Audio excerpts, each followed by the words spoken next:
Welcome back to Show Me What I've Been Missing, your stumbled right out the gate. Your pop culture podcast that says, hey, remember Cedric that? Stanley, Cedric Stanley. Oh man, Sixth Sense reference. Yeah, I stumbled out the gate. Sorry, everybody. We've been off a Yeah, little longer than planned. yeah. Thank you for your patience. I'll just put an explanation in the description as to I don't need to why. know. Y'all love us enough to get this information. Once we If get more you subscribers, are we'll give liking you and the subscribing, you get to know. yeah. Start liking, commenting, subscribing, then we'll give you all the information. Yeah, did you ever think of Yeah. that? I mean, it's gonna be in the description, but like, just know that next time we may not be so nice. Yeah. You know what I mean? I'm we get more subscribers though. We're almost at 200, so you know, we jumped up like 12. Hey, nice. Hey, all right. I'm I'm one of your hosts, Elizabeth Stanton, and my other host here is Chris Mack. What's up, guys? Welcome back. Welcome back. Welcome back. And we are watching Sex and the City from start to finish. Boop. I've seen it too many times. Chris has seen it hardly at all. Yeah. And we are on season 5, episode 1. Yes. Season 5 is a short season, by the way. You know, she got Priggo, like. Oh right, yeah. At some point, I forget at what point in the series, but she gets Priggo in real life. Sarah Jessica Parker did, and takes time off to have a baby. So they have a pretty short season 5, and then season 6 is split into like 6A and 6B. But really, you should probably just be like it's 6 and 7, whatever. Right. Well, because that was during the writer's strike, right? Oh, maybe. Yeah. No, yeah. I don't think it times up to where that late in the game. Okay, maybe. Okay. Time-wise.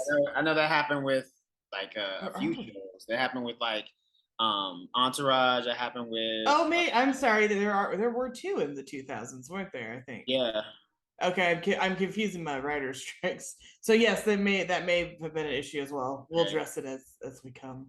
Okay. But yeah, so season 5, episode 1, Anchors Away. Yes, this is a great opener. Yeah, aka Hello Sailor.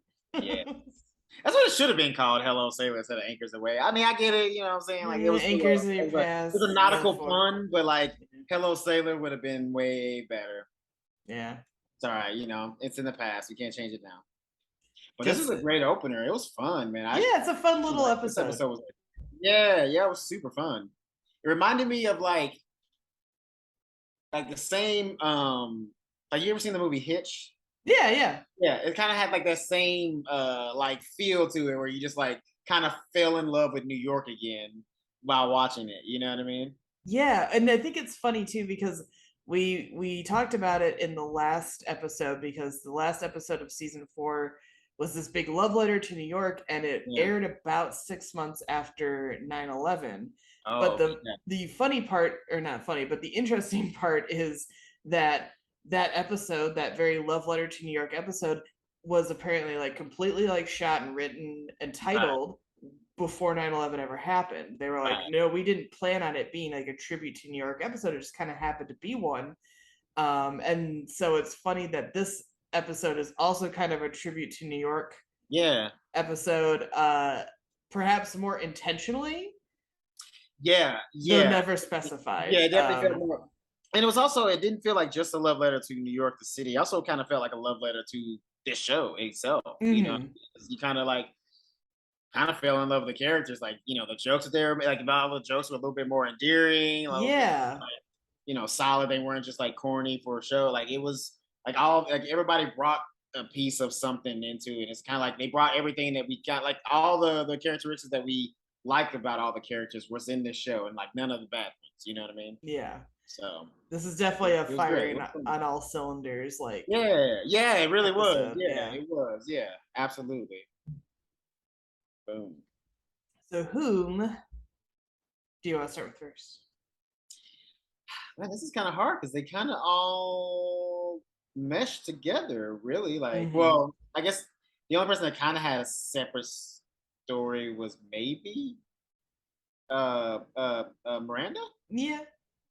Should we start with her? Yeah, we can start there. But she kind of starts it off anyway with yeah, which is also another thing that kind of like was like They started the episode off like we saw Carrie first, but it really wasn't her story that pushed the episode, like got it going. It was kind of Miranda that kind of got the episode going. Yeah, everyone's pretty well balanced, I have to Yeah, say. No yeah. one's like storyline, it feels like just, and I'm mainly referring to Samantha. No one's storyline is just like, oh, they had sex, in a trampoline store, and they've been bouncing, For sure. from Yeah. bouncing baby boys to bouncing off the walls. Oh my god, dude. Adam, Point. we're back, baby. We're back. Baby. We're back. Holy shit. Oh man. So yeah, let's start with Miranda then. Let's get it. So they're at brunch, and while Samantha is talking about Richard, who we'll get to, yes, and cursing in front of the baby, Charlotte's like, "Oh my god, you have to stop! You can't curse in front of a baby. You can absolutely curse in front of babies that small. He's fine. He doesn't know it. He's not. That baby's way too. That baby is not gonna remember. His first word will not be fuck or pussy. Yeah, don't worry. No, not at all. Like unless that baby was a super genius. Yeah. At this point, I'm pretty sure that baby will not remember anything. Like you can act like this baby is breastfeeding. I don't name a person that if somebody's gonna tell me they remember breastfeeding, that means you were breastfeeding at like 4. Because there ain't no way. Ain't no way you can tell me you remember breastfeeding. Like no way. Nobody remembers anything from not even 1 year old. I mean, at this point, this baby's what? He's like a few months old. Yeah. Yeah. Not even a year. Not even close to a year. Yeah. So Charlotte's all like, oh no. And Miranda's like, look, it's fine. He's fine, and then they're after lunch, they're going to go shopping for fun to like cheer Carrie up after Charlotte's great loves discussion. Again, we'll get to it. Yeah. And Miranda goes, oh, I forgot the like binky. And Samantha's like, well, why don't you go on home and get it? And like literally shoves her in a cab. It's so mean. Samantha's savage. She's like, get this fucking baby out of here. Fucking baby away from me. Dude, she did get it. I mean, that was the fastest anyone's ever gotten a cab on this television show. Like, right? She couldn't wait to get rid of Miranda. She was waiting. As soon as she said, oh, I forgot to be, she's like, oh, well, just, hey, listen, don't let us slow you down. Why don't you just get on home and get your baby that binky? Yeah.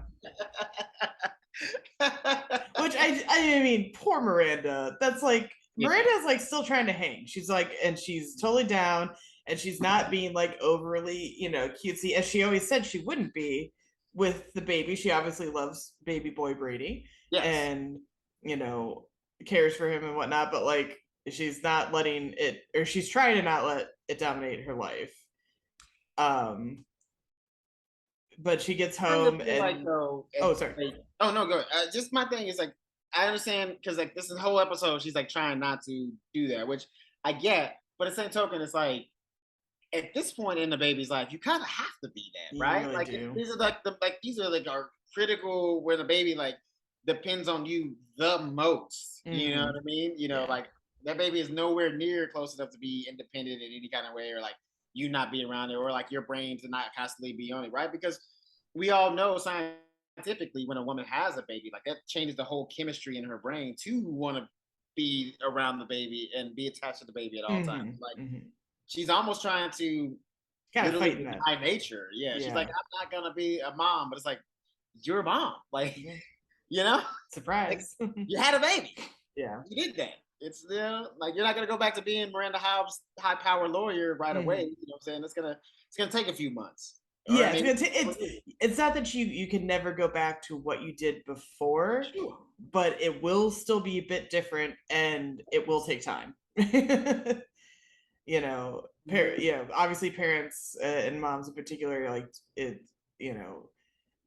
It is a defining thing, but you don't have to let it like completely alter like who you are. No, I mean, but you can't pretend like it's not changing anything. Yeah, I think right now obviously that's, I think that's the point of the show, and her character is kind of, towards the end of the episode, I think she kind of figures that out as well. But Like at these moments, this is not the time to try to like get your life back. Like there's Yeah. no way you can get your life back when you literally have a newborn that's still Yeah. breastfeeding. Like it's breastfeeding. It And needs. and and Miranda has a lot of help, as we learned. And honestly, like I feel I don't have kids, and obviously, but like I think the sort of consensus is like until you kind of get him into preschool and stuff like that, where like or if you just do daycare right at the outset.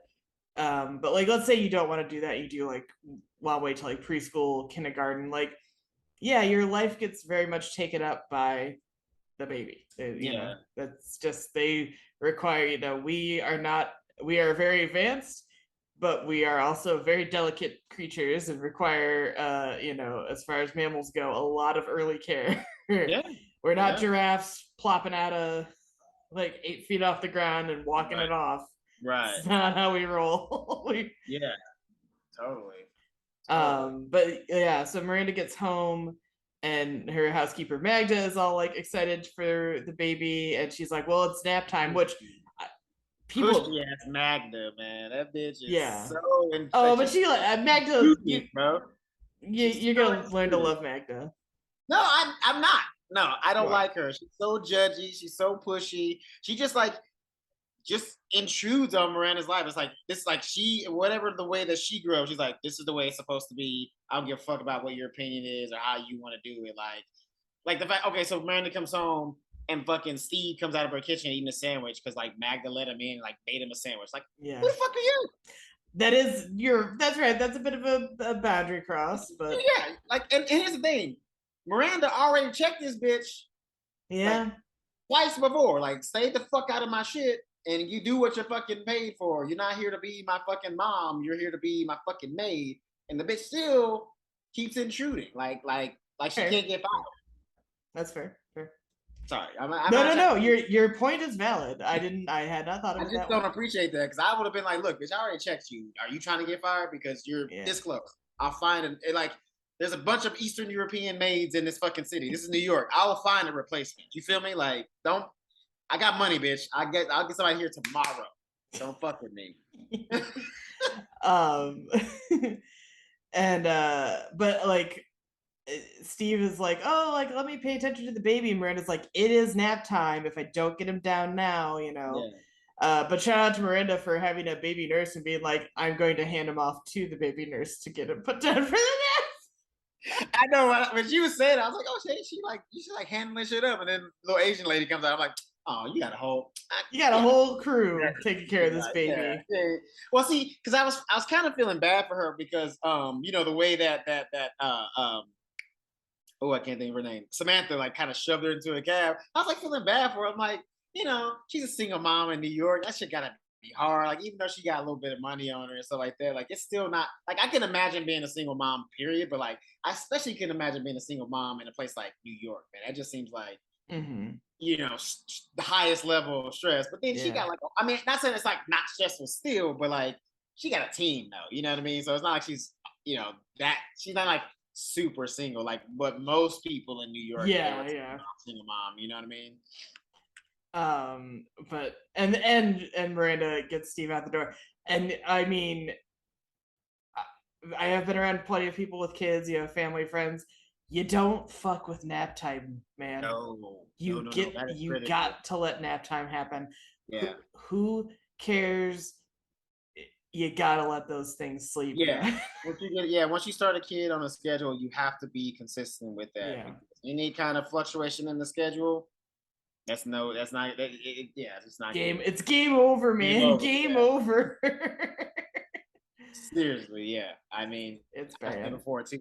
Like, if the kid don't get that nap when they're supposed to get that nap, gonna be a lot of cranky adults later on. Yeah.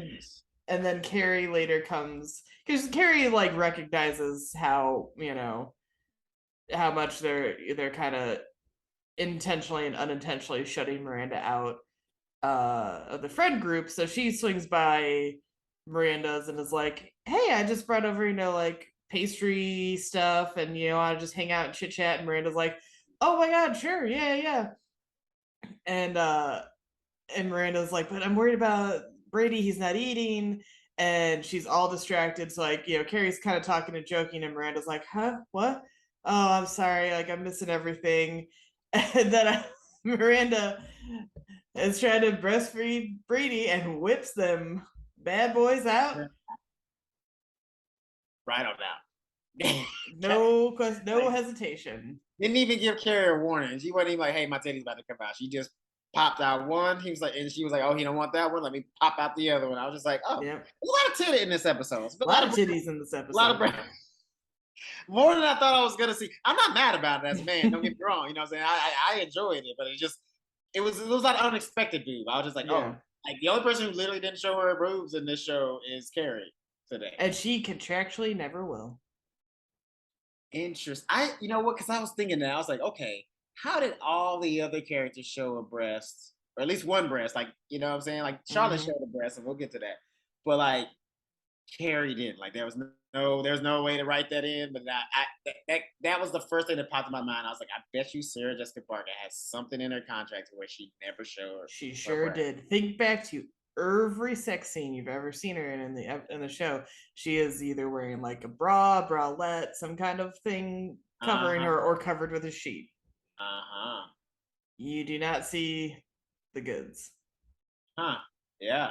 Even when she was with Aiden, whenever they would like show them about to have sex of any kind, she always was like either in a bra, or like if her clothes came off, she was like covered up by like some form of way she was covered. Yep.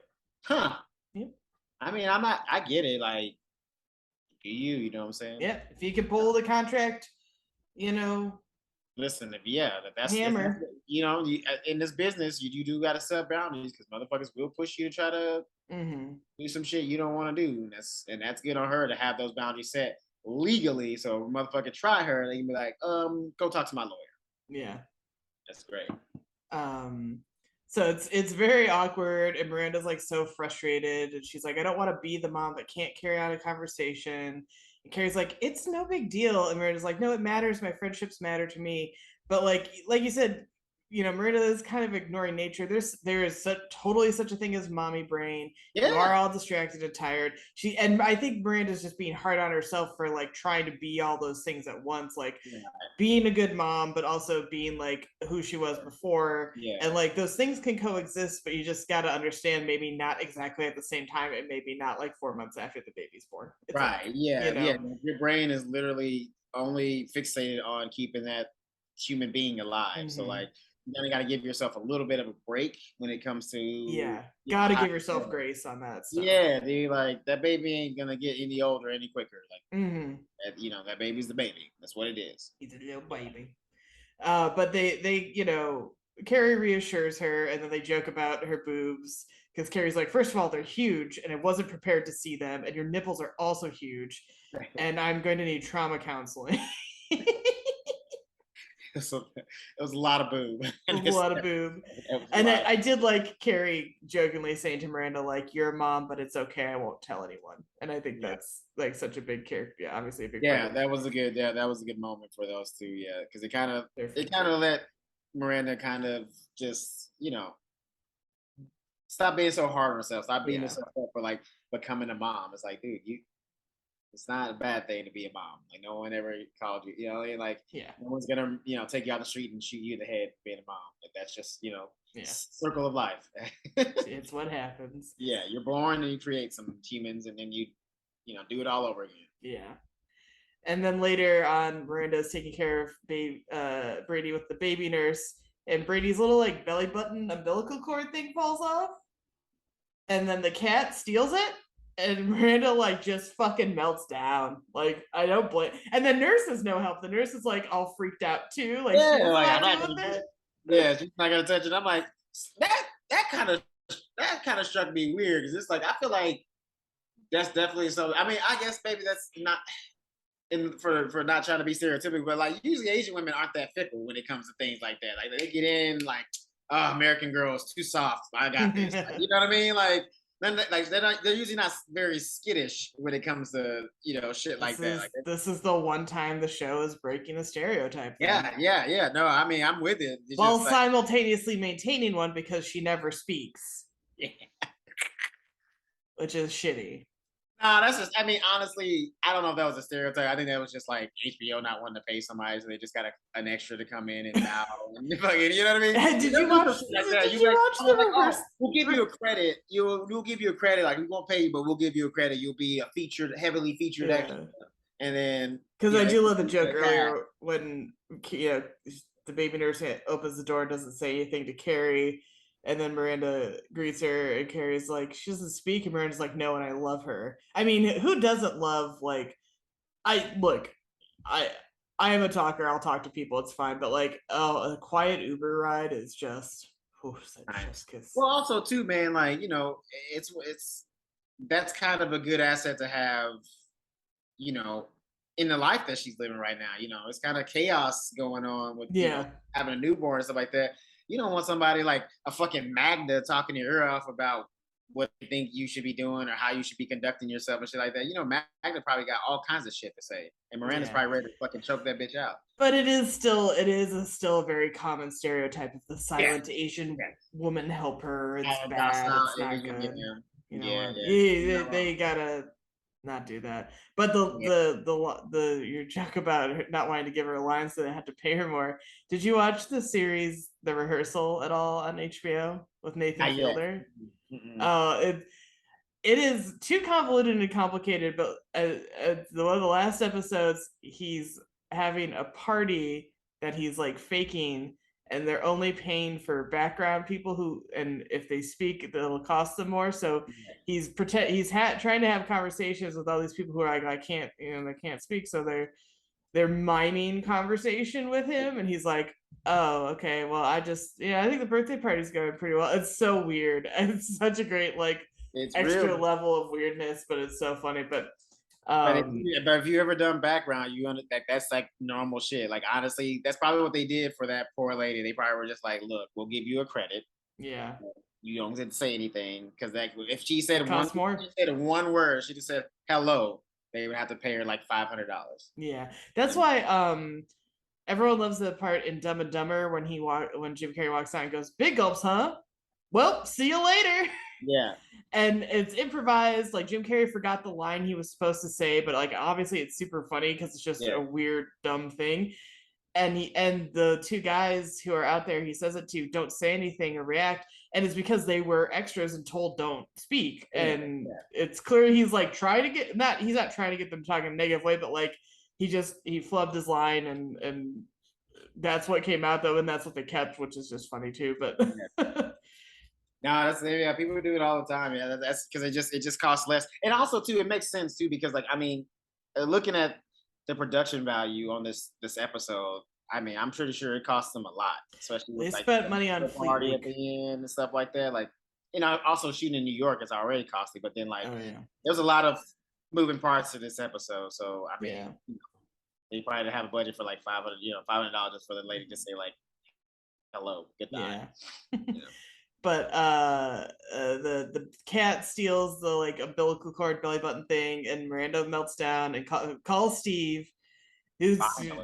Steve remains calm and gets the thing back from the cat, and that's kind of all we see of that. Like we don't really see any resolution. There's no like fallout from him coming over, but yeah, he's a co-parent, so I guess it's nice he came by. That's what I was trying to that was one thing that was kind of bugging me a little bit about this episode was like it seemed like she's still trying to push him away and not allow him to be a father, even though in the last season it seemed like she kind of came to terms with like letting him be involved, and like now she's got like a whole team, and he shows up to try to help, and she's like, basically I don't need you, but it's like, yeah, you do. Yeah, he's a good guy. Like, yeah, he's an idiot, but like he's clearly better at this than you are. And he got it, we rag on him, but he does technically have his shit together. Yeah, he's a good guy. Like as far as like taking care of a kid, he seems like he knows what the fuck he's doing a little bit, A little bit, yeah. Yeah, at least, but like, I mean, at least he knows how to keep his shit together when a cat steals a navel. Yeah. Did you call it a bagel? Navel. Oh, navel. Yeah. What did you think I said? I thought you said bagel for some reason.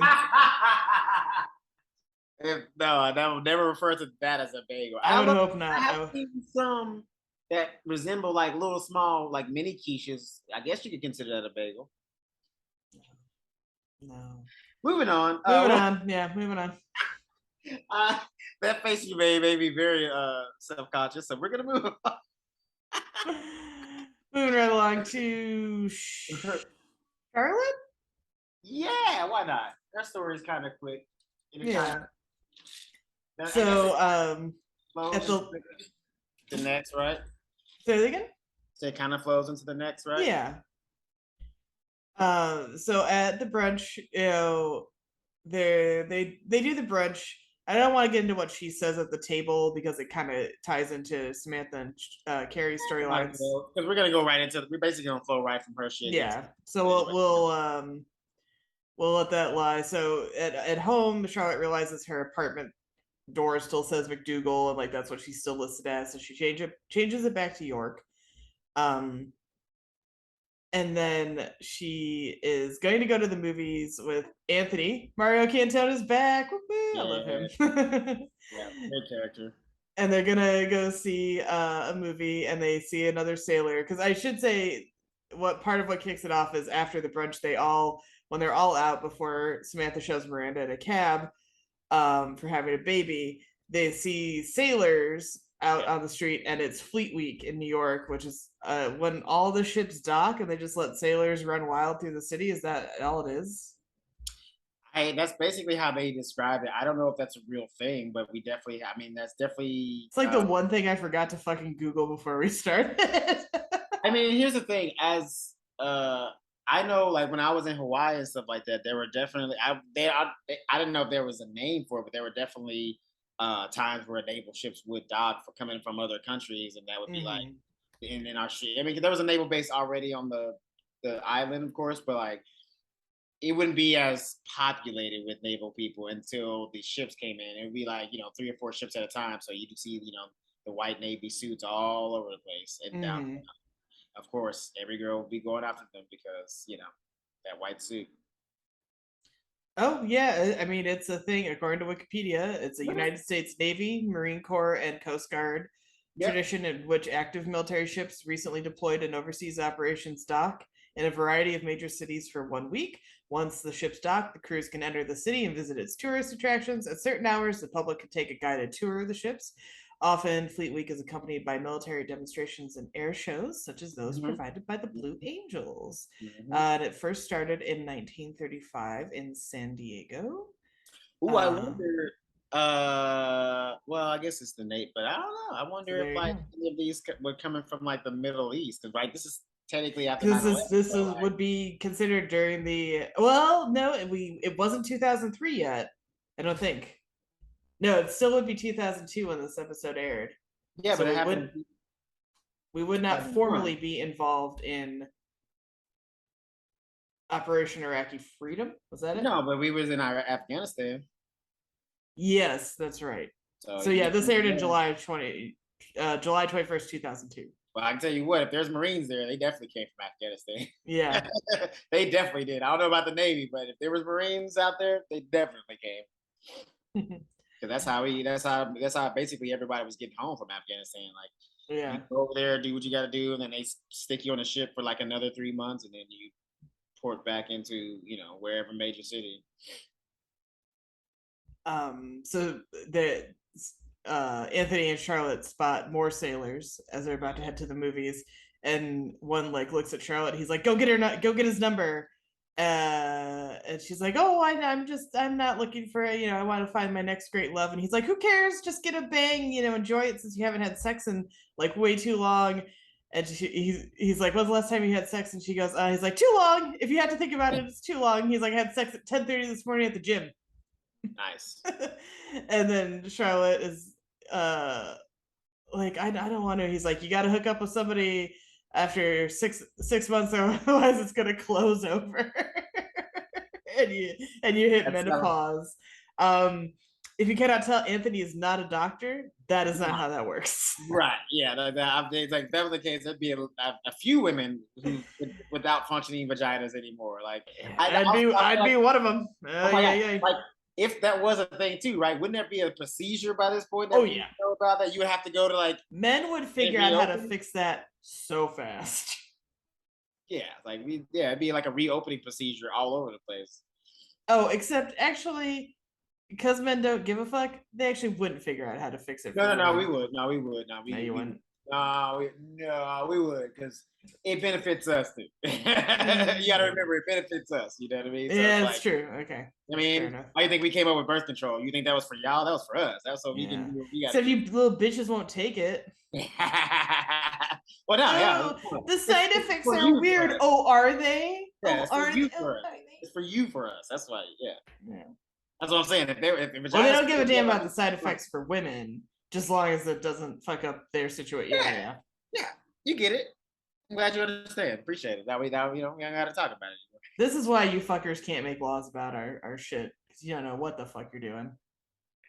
Well, we know if it closed over, we definitely opened it back Oh dear God! You know what? Let me tell you, that procedure would be free. That shit would be free. I have all these other medical problems, especially ones related to being a woman, but you're telling me those all cost $1 million, but the flap opening is free? 100%. I hate this. I hate this world sometimes. Listen, I'm just telling you the truth. You're not wrong. You know what I'm saying? Like, that should be a free process and free clinics everywhere. You wouldn't even have to get an appointment. They'd be like, come see us right now. Okay. Home visits. Home visit. Yeah, we'll come to you and get that thing open. Unbelievable. You don't need no insurance or nothing. That'd be a free procedure. But yeah. So they joke about that, and then they go to the big Fleet Week party. And oh wait, we forgot a great joke when she was like, he's like, oh, he's like, oh, you should hook up with a sailor. She's like, I can't do that. He's like, oh, you're clearly not gay. Yeah. I was like, that's a fantastic joke. It's like, yeah, that's. I mean, he had sex that morning. Like that's, you know what I mean? Like clearly, she ain't really about that life. No, she's trying though. God bless her. Yeah. She goes to the Fleet Week party. She's with a naval officer, and he's like, "Show me your tits. That's an order."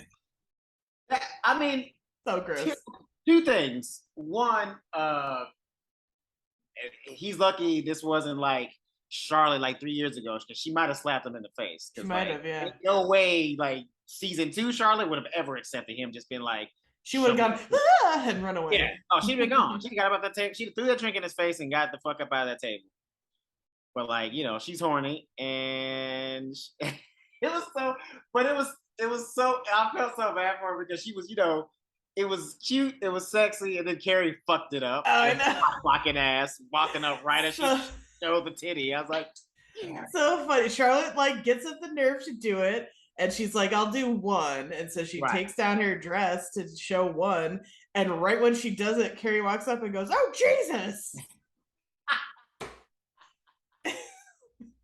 I mean, to be fair, she wasn't expecting to see boob. I get it. She was not expecting to see who was ready for titty. You know what I mean? That was a little severe. Yeah. And then Charlotte, like, you know, puts her back and is she's like, I can't do this with the guy. He's like, all right, but he saw tits, so he's all right. But then it says Charlotte figures that buys her another 3 months flashing her boob to a total stranger. And I'm like, you know what? For Charlotte, it does. Everybody's spectrum is different in I think that sense, and I think for Charlotte that counts. I mean, and to be fair, I mean, it's not like she's getting over an ex-boyfriend. She is getting over a marriage. So yeah. I'll give her that. Because that's, you know, that's a little bit more complicated of an issue than just, you know, oh, I dated this guy for like a few months and we broke up. Mm-hmm. So we'll give her that. Also, it's kind of good though. You know what I'm saying? Like, she don't want to be like out there. You know what I mean? Like, she just got, you know, like, she plans on getting married again, so she ain't trying to like be out there and just be like in them streets. You know what I'm saying? Like, she ain't trying to start that life. But Samantha is trying to restart that life because she is done with Richard because he cheated on her at the end of last season, and so she's furious about it. Like, that's why she's cursing in front of the baby and saying like "fucking pussy" and all that, you know. Yeah. All that, and you know, Charlotte does give Samantha the advice though that she's like, you gotta like move on because you only get 2 great loves in your life. And she's like, and they're like, what? And Charlotte's like, I read this thing that says you only get 2 great loves in your life, blah, blah, blah, blah, blah. And Miranda says, like, I don't have any either. Like, what about Steve? And she's like, yeah, he's a friend. Samantha's like, I just want great lovers. And Carrie refuses to answer, and Charlotte goes, "Oh, but it was Aiden and Big." Yeah, I mean, Charlotte wasn't trying to be a dick, but But like, she I know that hurt was. her. I know that was a gut punch because, like, Oh if yeah. because, like, okay, if let's say Charlotte is correct, Mm-hmm. and you do only get two great loves, she kind of fucked up both. Yeah. You know what I mean? We all know ultimately what happens, right? But like, if at this point, right, because like this is, we don't know in the future, but like at this point, if those are your two great loves and neither one of them are in your life anymore, you about to be lonely. Mm-hmm. You know, Yeah. if that's like I said the case. But. Yeah. But we'll get back to the love thing because then Samantha comes home from shopping and she has like another voicemail from Richard where he's like, "Come see me for dinner." And she shows up and she looks so fucking good here. I was like, oh wow, like it's another She jaw did, dropper from she her. Like did like it's a gold dress and a gold coat, and I just was like, whoo, like caught off guard how great she looked in that scene. she came back with vengeance. She Yeah. literally just came there to come there looking as hot as she could possibly look, Mm-hmm. sit down for 2.3 seconds, throw a drink in his face, and walk the fuck out. I was So like, great. damn, that was savage. That Oh, was just like peak pettiness savage. Like, just let you know you ain't shit. I don't give a fuck. that's why Samantha's the best. Oh Because man, what a that was move. What a savage, series of moves. So great. savage, savage. Love it. Best move And I've ever seen on TV. so they always show drinks being thrown in people's faces in movies and TV and stuff. My dad saw it happen in real life one time. Really? What they don't tell you, and they never show in the thing, is alcohol burns. So if it gets thrown in your face and gets into your eyes, Right? Yeah, yeah, yeah, it really fucking hurts. Like yeah, he said, like the guy was like not screaming, but definitely like yeah, vocalizing in pain. yeah, yeah, yeah. Yeah, that's true. Right? Yeah, because in movies they always just make it seem like it's just like embarrassing. But It just splashes, and you're like, "Oh my yeah, stars!" yeah. Oh my stars! Why'd you just turn into a debutante? Oh my stars! Oh my heavens. Oh my god. Oh, So something to keep in mind if you do plan to do that to somebody, know that it's gonna like hit their eyeballs and probably burn and um create an even bigger scene that you may intend, but that didn't happen in the show. Just say. yeah, I mean, yeah, that's true. I would never throw a drink in my face too because drinks are too expensive. But like, Yeah, right. I would hope nobody would ever throw one in my face either. I'm like, Oh my what god. are you doing? Like, I just paid for that. How dare you? That's what's like $20. What are you doing? Yeah, no, I just don't like being like unexpectedly, Wet. wet, gross. um, so she's telling Carrie about it the next day, and she's like, I can't even be around this guy. He just makes me so mad. And Carrie's like, do you wonder like what he would have said? And she's like, what's he gonna do? And Carrie's like, well, people make mistakes. I cheated on Aiden, and he gave me a second chance. And then she goes, but then look how that turned out. And Samantha's Yeah, like, that's yeah, about different. that. Um, I can't believe she brought that up. Like, what? Why would you even like? How is that the point that you're trying to prove right now? You know because what I mean? Carrie Like, is all about Carrie. yeah, I know. It's like that's a Carrie gonna terrible carry. example. You're gonna bring up your double failed relationship? Mm-hmm. Come And on, man. Samantha's like, I'm still not done with like my revenge plan. I gotta do more. So she makes flyers that say with his face on it that say cheater, and she Yes. goes and distributes them through a neighborhood. And a cop stops her. Fun fact: the cop is played by Chandra Wilson of Grey's Anatomy fame. Oh wow. Oh Mm-hmm. yeah. Oh wow. Yep. Oh shit. Like super early role for her. Like Right. possibly first role. I didn't check, but um, Wow. I can confirm that that's her. And she's like, ma'am, you can't be doing that. And then Samantha's like, he cheated on me and was like a piece of shit. And then she just goes, carry on. But then, like, technically, she kind of committed two crimes, right? Because first she's trying to plaster his face on the light pole, and then she's like, Yeah. "You can't do that." And then the wind Then she kicks in, and she litters. starts. Yeah, she litters. I was like, officer. I mean, but I guess at that point she's like, if she's gonna let her hang him up, she's like, probably don't care about the Yeah. and also it's New York. I mean, it's New York. I Way mean, more going on. right? Yeah. I mean, Yeah. that's. I mean, she's not like. I mean, is she adding to the trash that's already on the street? A Yeah. little. Yeah, but it ain't a dent in the whole, as a scheme. So what do So you, they, you know? and then the kind of conclusion to Samantha's story there is they're at the Fleet Week party and she's been dancing with sailors and having a good time, but then she checks her messages and she gets a voicemail from Richard saying like, look, you plastered my neighborhood with flyers, you threw a drink in my face, I'm still trying to get a hold of you, don't you kind of want to talk to me about this? I mean, he's trying, but But I think my he's manipulative only, as sucks. He's well, yeah. this is my only thing, right? Uh, okay, you have two, or at least two thoughts in my head, right? On one thought, okay, maybe he does truly love her and he's really trying to get her back.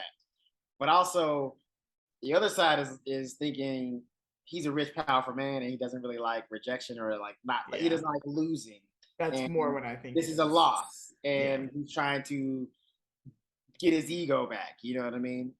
And so I'm kind of on the fence about if she should, meet up with him. And I kind of feel bad for Samantha because she's listened to the voice message and is kind of swooning over it. She's, Mm-hmm. the walls are coming down. She's kind of Yeah. breaking her down, and she's getting, she's getting soft again.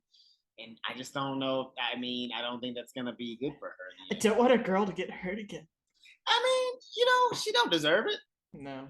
You don't She's deserve the it. best one of the bunch. Yeah. She doesn't deserve this. Yeah, she's been out there. She's been out there, acting the fool. It's not, it'd be nice to let her have a little something, something, that's real.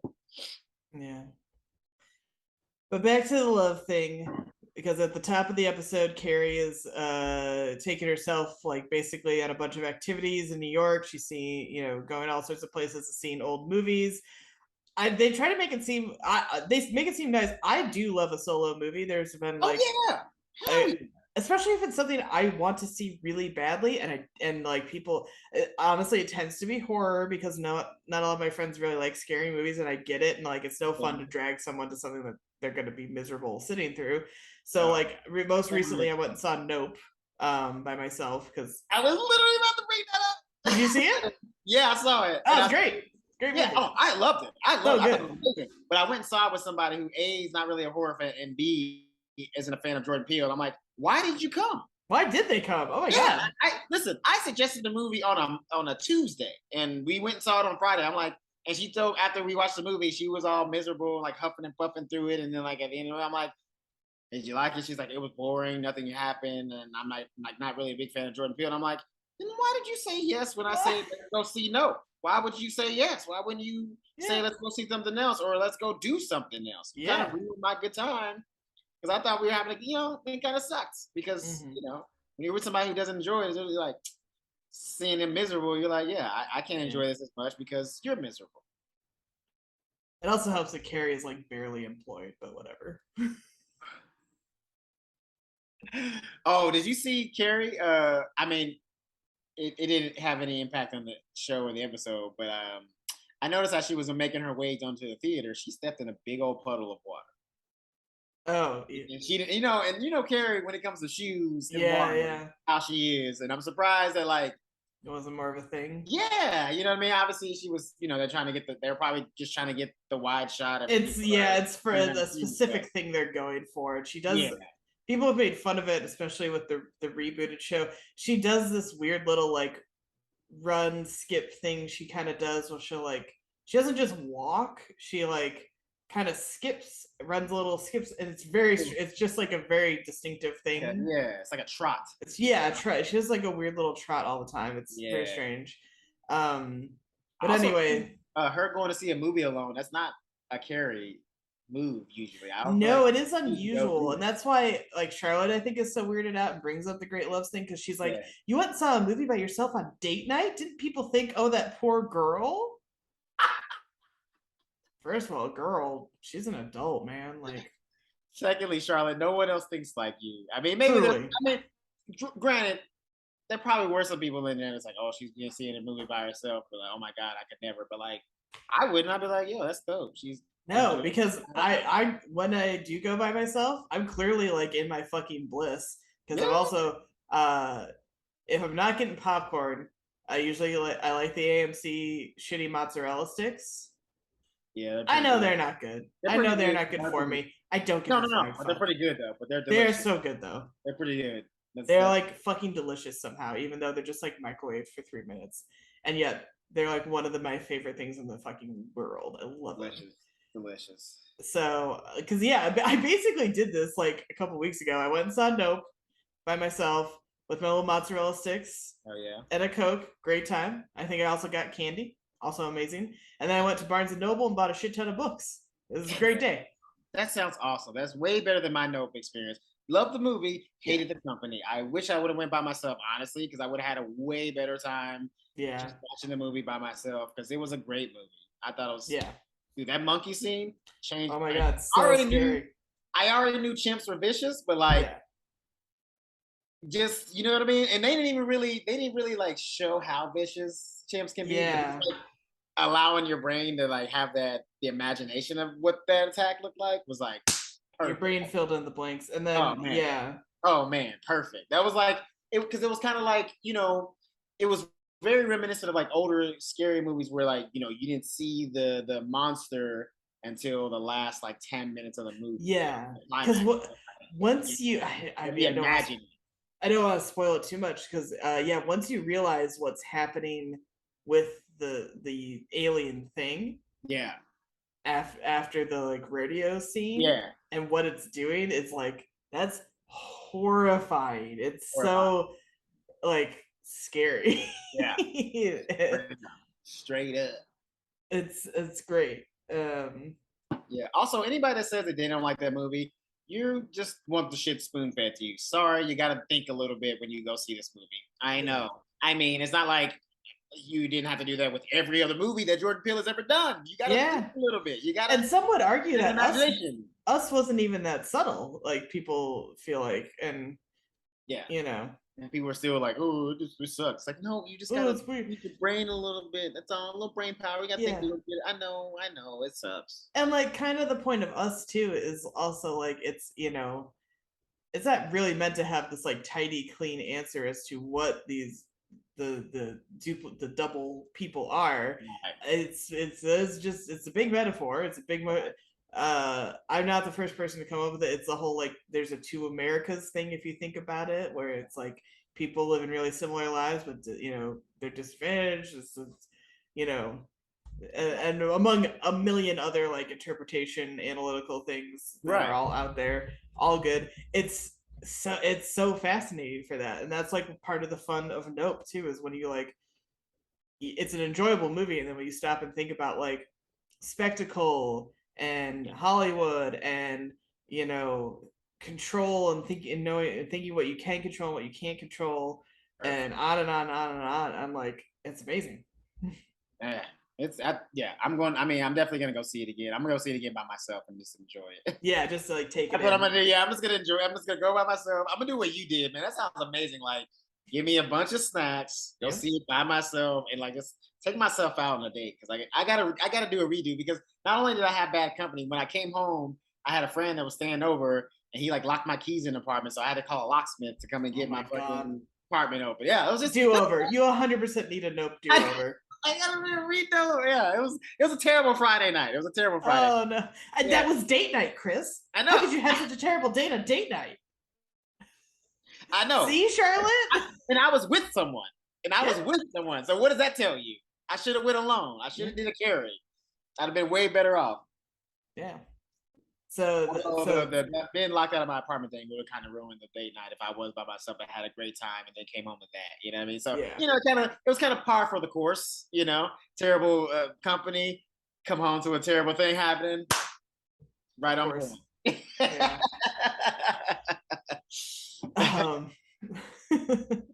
So anyway, that takes us back to the brunch, and that's when they talk about the great loves and Aiden and Big, and you know, Carrie is clearly like, oh, okay, fine, and you know, Charlotte tries to backpedal it, but like, it's too late, Charlotte. You said what you said. Yeah, it's already out there, my boy. Like, you can't really roll that one back. You kind of, you know. But it is funny. I do like when they first spot the sailors, Samantha's like, fuck yeah, we're going to fuck some sailors there in town. And Carrie is like, I'm good. Like, I know I'm like supposed to be on the hunt, but like, I like don't feel like chasing sailors. And I'm like, respect. I get it. Yeah, you know what? Honestly, that was you know, you could definitely see that Carrie has a lot of growth as far Mm-hmm. as character wise because yeah, if this was like 2 seasons ago, she'd been like, yeah, let's go fucking hang out with Let's some go chase sailors. some But like, sailors. Yeah.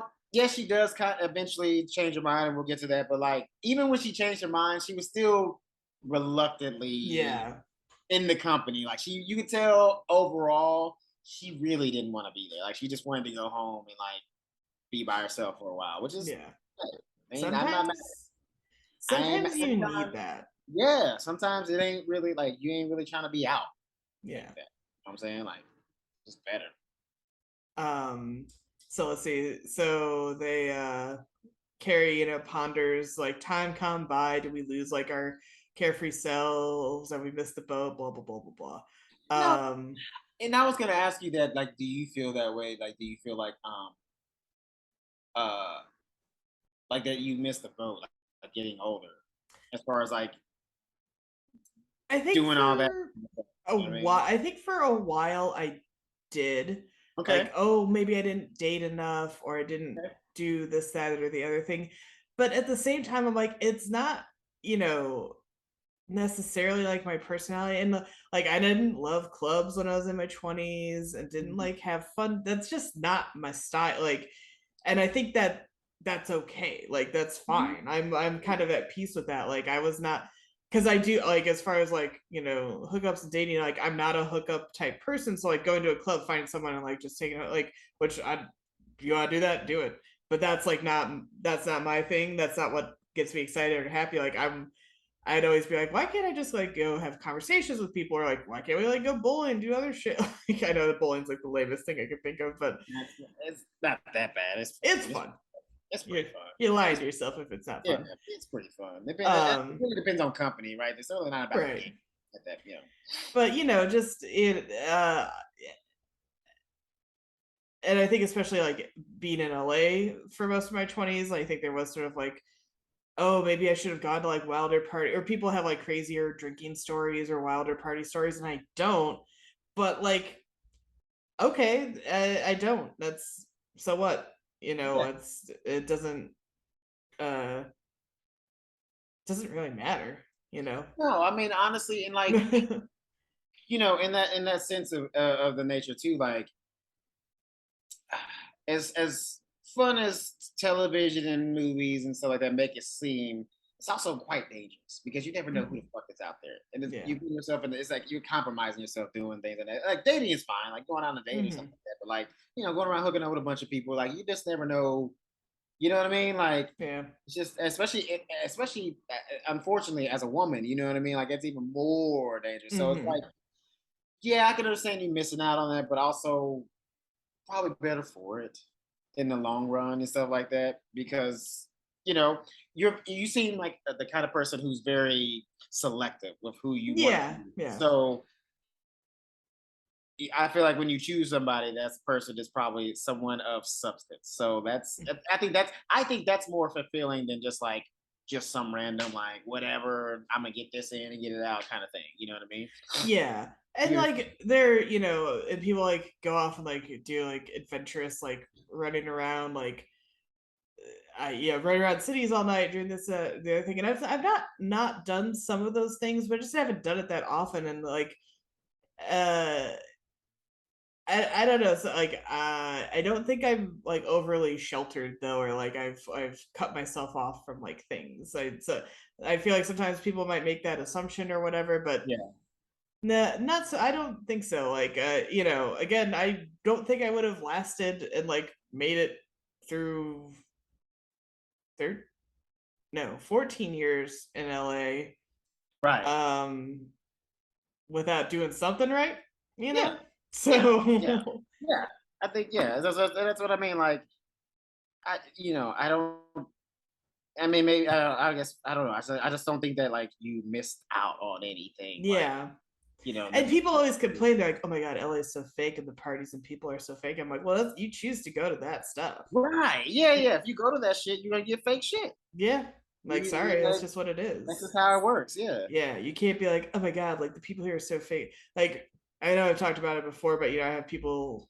that I used to know from college and stuff who moved back home and would say like, "Oh, I couldn't imagine raising a kid here," and I'm like, "Well, who the fuck are you hanging out with?" Like, Right. Yeah. Because, that's like, imagine. Yeah. Like, who are you choosing to procreate with? Like, maybe you should yeah, evaluate that before you even worry about like having a kid, like, because oh no, LA is that shallow and matters terrible. more. Oh please, the suburban shit and like where I'm from of like it's almost worse trying to keep up with like neighbors and stuff like that and like suburbia. Oh my god, Yeah. Hell that's yeah. why people fucking we lost so much in like the recession and the housing crisis because everybody was buying too much house for family.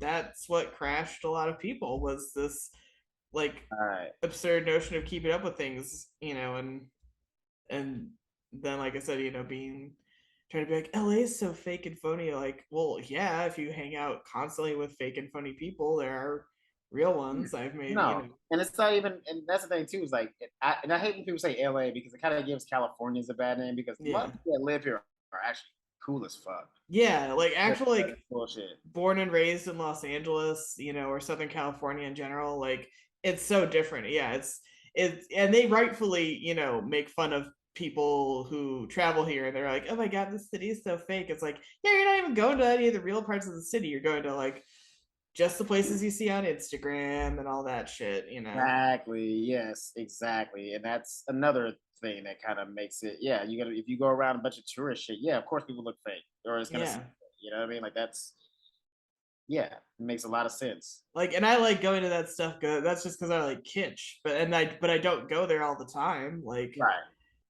you know, there because again, there's so many other cool things in LA if you dig past that, and uh, the history and you know culture and all sorts of stuff. Like, it's crazy, but it is crazy too to think this was not Hollywood did put Los Angeles on the map because I remember reading something at like a historical site that was like LA didn't really have a lot going for it. It was like a shipping port kind of, but like yeah, there was some oil, but it's like such a weird spot. And then it was like, and then Hollywood came to town and put LA on the map. But it's like, again, Hollywood is really like, that's when like people think it's all about. It's not really Hollywood that's that bad. It's like Yeah, people that come to Hollywood, they kind of, yeah. so So it's all good. but so after Carrie visits Miranda, she takes herself on another like date. This is where Carrie and I differ. She did not check the hours of the Guggenheim Museum. It is closed on Thursdays, and apparently it was a Thursday because she got all the way to the museum and it was closed. All right. Wait. I am a planner though by nature, Yeah. so I would have like looked up when is the museum open. Right. That's like, yeah. I mean, like, okay, because here's the thing. I get New York. You can kind of just like go off on a whim and Yeah, go do things, and that's very true because 99 times out of 100, shit is open and it's good to yeah, go. Unless something really crazy is going on in the city, it's not gonna. You don't need to plan out anything. Unlike LA, but like, I feel like a museum is probably something you just want to just do a little just search. Let me just just call them. Hey, y'all open today, just in case. yeah. Look it up in the phone book or the newspaper or Yeah, something. just give it It's a still little, 2002. You can do just give that. it a little call. Yeah. But she's struggling with the wind, and then there's a sudden downpour, and she does her crazy like fucking shriek thing she always does. Um, Yeah, I was gonna ask if that was, yeah, because he was doing that. I remember the first time I remember her doing it was when they came to LA, and she kept screaming every time the dogs barked in North Hollywood, yeah, yeah, which I get it because there are a lot of dogs in North Hollywood. I yeah. currently live right now, and just about every house you pass, there's dogs. Yeah. Yeah, Okay. you can't pass a house if it has a yard, they got dogs. Yeah. So then she gets caught in a downpour though, and she's standing under an awning, and there's like a cute guy there, and she just, oh my god, makes it so fucking weird. Like it's Yes, 0 to 60. verbal diarrhea of weirdness, bro. Oh, so weird. It's so uncomfortable. She's like, Ugh. if this were a romantic French movie, we'd fall in love and get married. And then she's like, but I don't want to marry you. I just met you. She's like, give me 5 minutes, but I don't want to get married. He said, I do, because I was engaged last year. And then, and the guy just finally leaves. Yeah, I feel like that scene was Zooey Deschanel's whole character in New Girl, because that was literally everything that she would do in fucking New Girl. Like that one scene was like the entire series of the show. She was so fucking awkward. They figured well, I mean, the point was she was what was it? Adorkable was the marketing. I love New Girl, but that's honestly No, I do too. Yeah, no, I do I've been too. rewatching it as like a comfort watch thing. And I mean, I look, did I rewind the last like 30 seconds of the second season episode Cooler where he kisses her for the first time? You bet your fucking ass I did. God damn it. It's a good show. It's a good show, and that kiss is so fucking hot. Oh my god. Yeah. Jake Johnson, I just love that guy. His chemistry with everybody, it's insane. I know, dude. Like, I know it's very rare you see a show like that where the chemistry just pops, and it seems like there was like anybody that they brought in, like it sucked that Damon Wayans Jr. kept going in and out of the show. He was such a great addition to the whole cast as well. Like, and I know he did that. The reason why he was doing that because he was on another show as well. But like, man, dude, such a just kismet, man. Like, they all just fit together. Yeah. Oh, and fucking Max Greenfield Schmidt is so perfect. I still say youths. I'm like, there's youths. And then I love, and then he's out there. Be careful, the street youths. A street youth told me. His delivery is just so fucking impeccable on everything. Yeah. It's so spot on. Yeah. And then it's a later season thing, but it was a sound on TikTok, and it was used so perfectly though that I always laugh. Where he goes to like his daughter's preschool, and there's like talking to the other little girl, and she's like, I don't know where she is. They let a guy in here, and he's like, oh, who? She goes, a white man. He goes, a white man? No. And then he's like, did they stop him? The little girl goes, no. And he goes, typical. Not wrong. Yeah, it's not wrong. It's so funny. Ugh. Yeah. That was the best. That was like I said, Carrie was like, it was like fucking Zooey Deschanel, like in that little interact. Like she just basically went from like the guy was like, oh, she's kind of cute. Okay, she's kind of weird, but okay, I'm getting the fuck out of here. I don't want to be here anymore. Like he's like, fuck this meet cute. I'm done. He's like, and maybe, oh no, she crazy. Bye. Yeah. I have been called an adorable dork, by the way. Not a dorkable, but just an adorable dork. Hopefully it wasn't that bad. No, it's because I would have known a Shakespeare question. Gotcha. Yeah, and that tracks. Incidentally, tied for third at trivia last night. Suck a dick.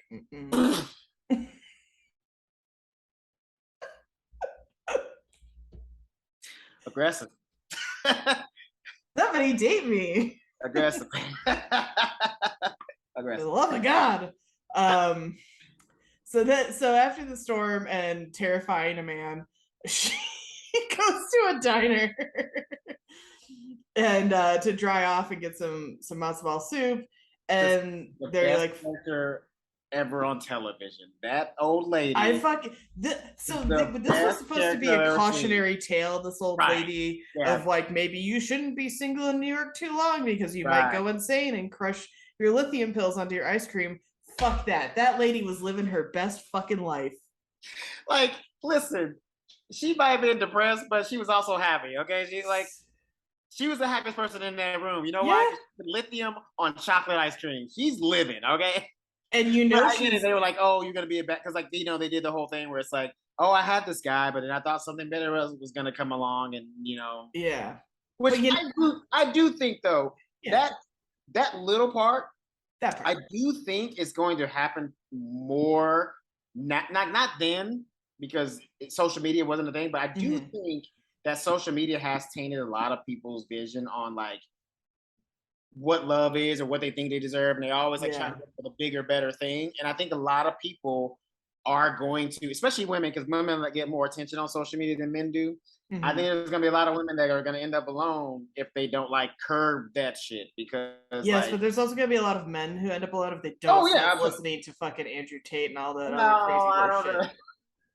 I don't think as many listening to it as people think, but I do think social media in general is like fucking up the dating game. It's gonna have a lot of people alone because we're thinking that like because of what we see on social media, we think that we can go out and get that. And it's like, that's Yeah. not for everybody. That's not, that's not everybody's gonna get the rich fucking flying all across the world lifestyle fucking that we see on Instagram. Like that shit is bullshit. That's not for everybody. And if we keep feeding that bullshit, there's gonna be a lot of people alone. Straight up. Yeah. Straight up. But yeah, and also that lady probably lives in a rent controlled apartment from like 1972 and lives in like some old building, and like, yeah, it's probably a walk up, but you know what, she still got it, and she goes to that diner like every day, just hangs out, and probably like does a bunch of other weird cool New York shit. Like that's the dream, like, is being like a crazy old New York lady like that. Fucking goals, man. Like that's what I want. Damn, bro. Yeah, she was living. But that's Because she's all glammed up too. She's wearing like a cool hat and coat, so she's like, I know, done. But that's why I hit Carrie so hard, because she's big in the fashion, and you know what I mean. And clearly, that lady is like decades behind in fashion, right? Right. Shit from like the '80s. So like if this was 1982, she'd be solid. But like, yeah. So that was another thing that kind of freaked Carrie out. She's basically just like me, but like older. Yeah. But look, I'm not gonna lie, like, as much as I'm like, yeah, believe me, I do want a partner, or feller.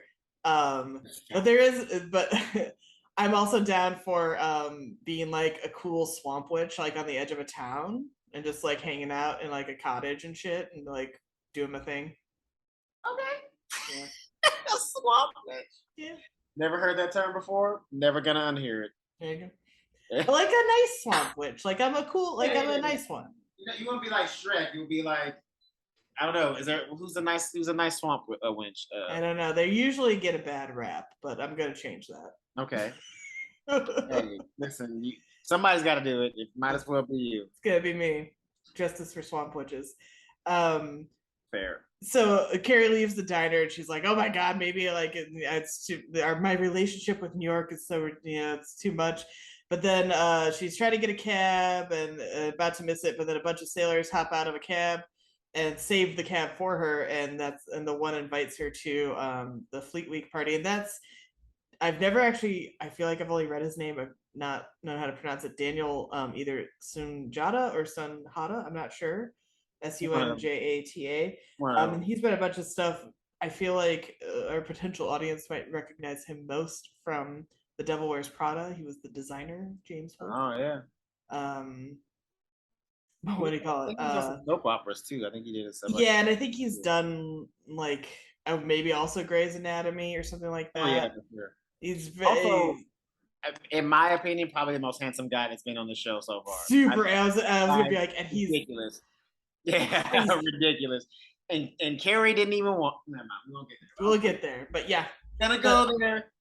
But like easily one of the hottest men that's been on the show. Like it has to be, if not the top one, at least top 5. Because I don't think there's ever been one that's like been that good looking. Like I was even like, you're like, come on. I was like, Carrie, you better fucking go, bitch. You know I'm going.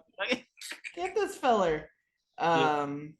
So they go to Carrie, Smith, and Charlotte go strutting through Times Square. I have to say they all look great here. I really love Samantha's outfit. Is of course chef's kiss, so good. But they all look really like done up, pretty hot. It's good stuff. It's like that's what you need. It's a vibe. Definitely. So they go to the party and get separated immediately. This might be one of my favorite moments. Carrie is looking for her friends. And a cute sailor talks to her, and he goes, "You're funny. You remind me of my mom." And she just goes, "Bye-bye."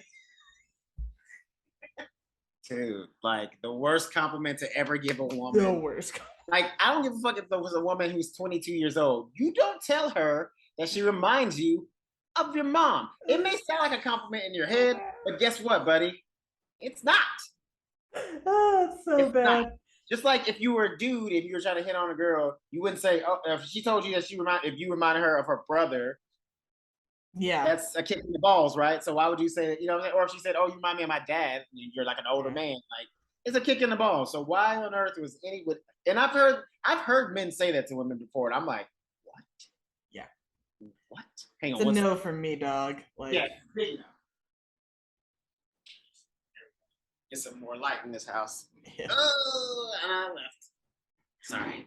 That's Yeah, right. dude, like you never tell a woman that she reminds you of her mother unless she's your wife and a mother of your child. Then maybe you could say that if you and her have a good relationship. You know what I Yeah, mean? maybe. But if like if your mother-in-law, if your wife and if your wife and your mom don't really get along, maybe leave that alone. Maybe just as a good rule of thumb, don't ever say that. Just Edible be safe. compliments are not compliments. Complex. You don't Yeah. want to be reminded of Oedipus. Yeah. Because that guy fucked his mom and then gouged his own eyes out. Yeah. True And then story. I don't know that's true. Killed his dad too. Yeah, he killed his dad. You don't want that. Bad scene. You don't want it.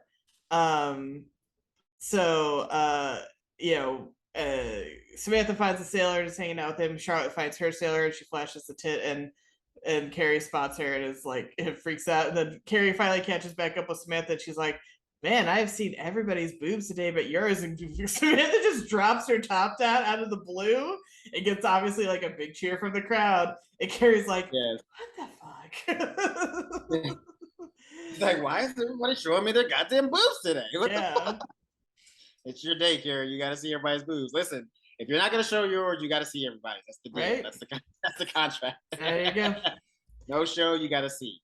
So Carrie is about to leave, and then her sailor shows up, and he's like, "You can't go. I came all this way to dance with a New York City girl." So they do. Well, it's pretty good stuff. It's pretty sexy.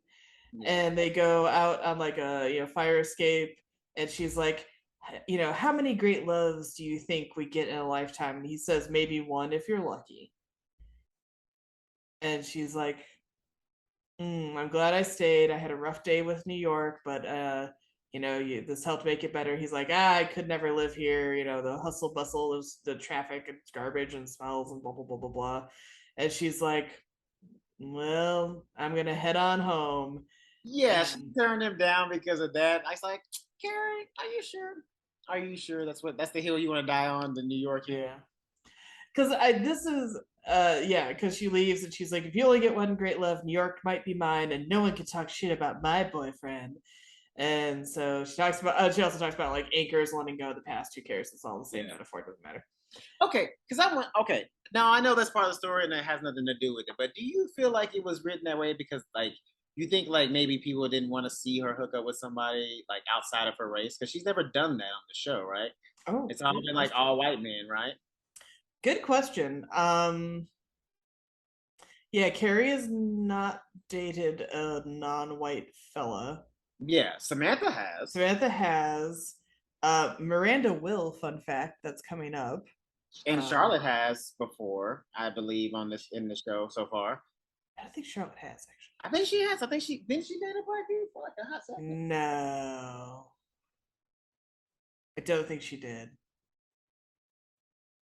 I feel like no. I'm thinking of another show. Sorry, that's okay. I'm thinking of another show. Not her. She wasn't even her. It was another brunette in the show. Yeah. No. I bet. Well, here's the thing: is like one probably. Two, they were going for like a whole corny New York as a character in the show too. Yeah. Which has like kind of finally been like made fun of to death and like Yeah. I think New York is obviously a fantastic city, and I do love like when there's movies or shows or whatnot that like highlight the fun like spontaneous nature of New York, which I think is what they were trying to do with this. I don't maybe like not intentionally. Yeah, they were like, she can only date a white guy, but it's unfortunately narratively is just the default. So much creative goes to up until very very recently, where it's like, Well, I just wondered that because, like, we were talking about Hitch earlier, right? It was another New York-based movie. Well, the original, it wasn't even supposed to be Eva Mendes. The original actress that they wanted to play that role was actually Cameron Diaz, but they were afraid that like people wouldn't receive it well, seeing an interracial couple on the screen. So, I mean, it would not. Around the time of this, it was like I think Hitch happens like a year later. I think it's like 2 years later, Mack. Yeah, so. I mean, and that's why I wonder. I was like, if this is 2 years earlier, then if they didn't feel that way in 2004 or three, Yeah. whatever it was, then they definitely didn't feel it at this time. You know what I mean? Yeah, I mean, it's definitely, I like I said, I think it's maybe both intentional and unintentional because she's the lead of the show, Yeah. and just because it's all Hollywood's like all run by like white people, again until very very recently, and even then, unfortunately, not as much as you'd want it to be shaken up Right. by this point.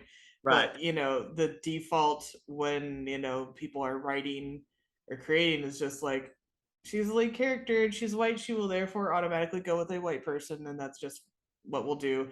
You know, like I said, we're getting better like Sure. about it. There's no reason why like Aiden couldn't have been like a black guy or a Latino Right. guy or Asian or Sure. any Yeah. and Native American or whatever, like because but then the show would absolutely run into the problem of like not acknowledging like certain realities about New York. being a non-white person in New York. Yeah, that's true.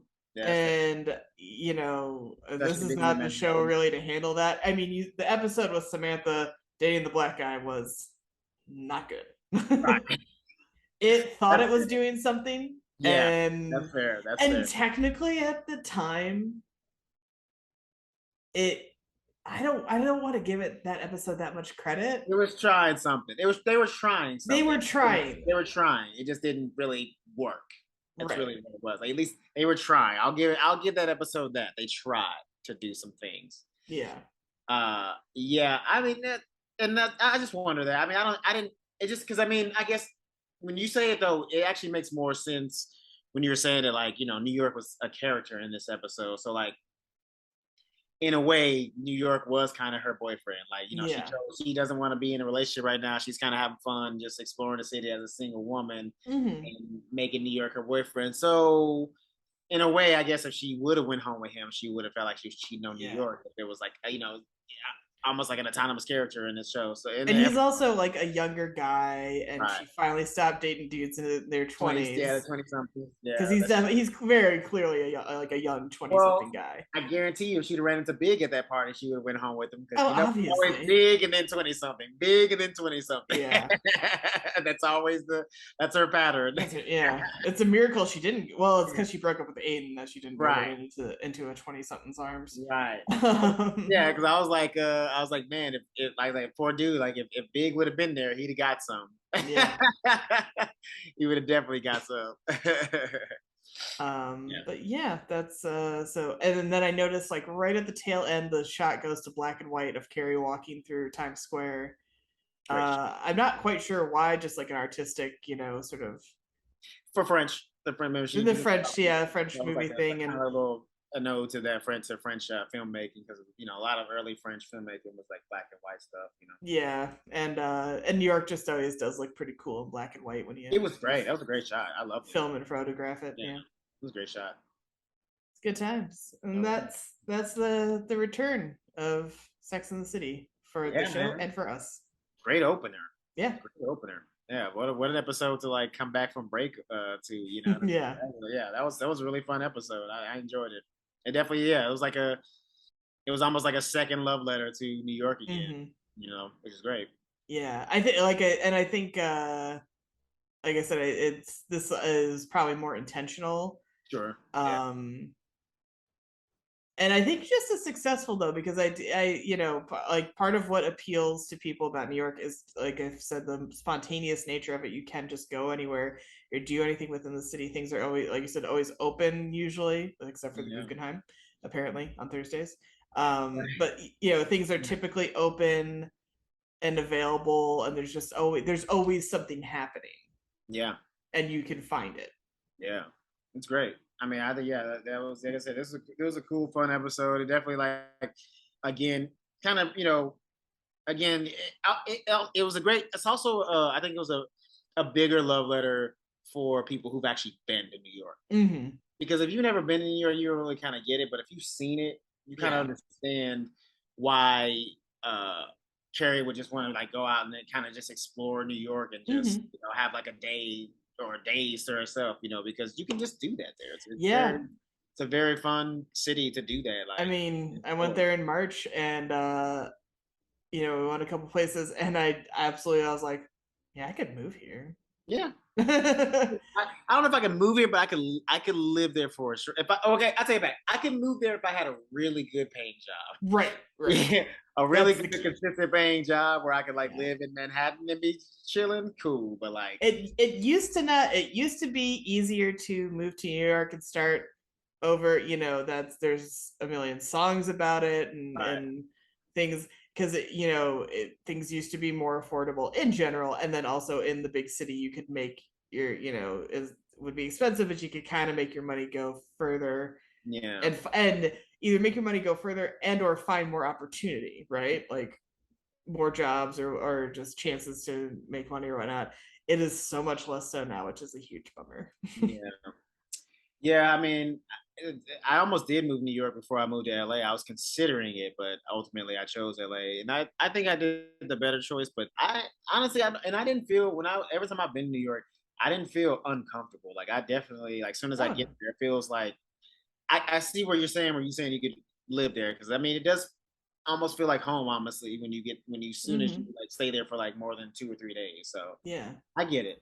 I get it. No, just like we're obviously I was in a hotel, but like just let me walk outside and go. There's like there wasn't a bodega or whatever. There's like Yeah. a CVS right across the street. There was like a string of restaurants just around the corner. I went to the Tenement Museum on like the Lower East Side, and that's obviously where a lot still have just residential, really apartments and stuff like that. But there was things happening and moving. I was like, oh, you could totally do that. Like I was like, yeah, I could totally do this. Yeah, and it's very convenient, honestly. New York, Yeah, I mean, not so much convenient on your wallet for certain things, but like right. honestly, the only thing that's really expensive is rent. Like food is pretty cheap Mm-hmm. and Well, things of not that now, but nature. Not, inflation. I mean, well, you said you went in March. I was there in October, so things might have changed. That's enough months for things to have changed. But Yeah, inflation's getting compared to us. LA, honestly, I feel like I spent less money on food in New York than I ever did in LA, especially in like the bodegas and shit like that. Like Yeah. bodegas are mad cheap unless you're going to one in Manhattan. Then yeah, that's a little different. That's not even really a bodega. That's more like a corner store. Yeah. You know what I mean? And I do love a corner store, and people have like not criticized LA, but been like, oh, you know, there's no bodegas, and I'm like, well, like, there are corner stores here in LA. It's just they're not as convenient to walk to as like a bodega Right. in New York. That's what LA is missing is the convenience of said Yeah, corner stores. Because like unless you live in smaller areas like say my area like North Hollywood, you ain't really gonna be getting a corner store that's like a walkable distance. mm-hmm. You know what I mean? So anyway, Yeah. tell the people where they can find us, Elizabeth. Well, they can find us most easily Go ahead. if you go to Instagram and you go to at oh, I lost it. Show me what podcast. It's been a while. Again, a little rusty, a little Okay, rusty. you're good. You're Uh, good. um, and that'll take you to our Twitter, our Facebook, our YouTube, and all the fun places you can see us and Up, hear up. us. And you can find me at Elizabeth Movies on Twitter, Instagram, and TikTok. Yeah. And you can find me at Christopher T. Mack on all social media platforms, Twitter, Instagram, and TikTok as well. Mm-hmm. And as always, we still got Arlo Australia Boop, boop, candles boop, boop. and all their other awesome scented products. They've Yeah. expanded. Promo code Show Me This saves you 10%. All Yes. right, nailed it. And that's it for us this time. We'll be back. Hopefully with no gaps. It's been Elizabeth had a hard summer. Listen. If there is gaps, what y'all gonna do about it? What are you gonna do about Watch some more. it? Yep. Go back and watch the old ones. Tell your friends. Yeah. Like, comment, subscribe. Yeah. Bye.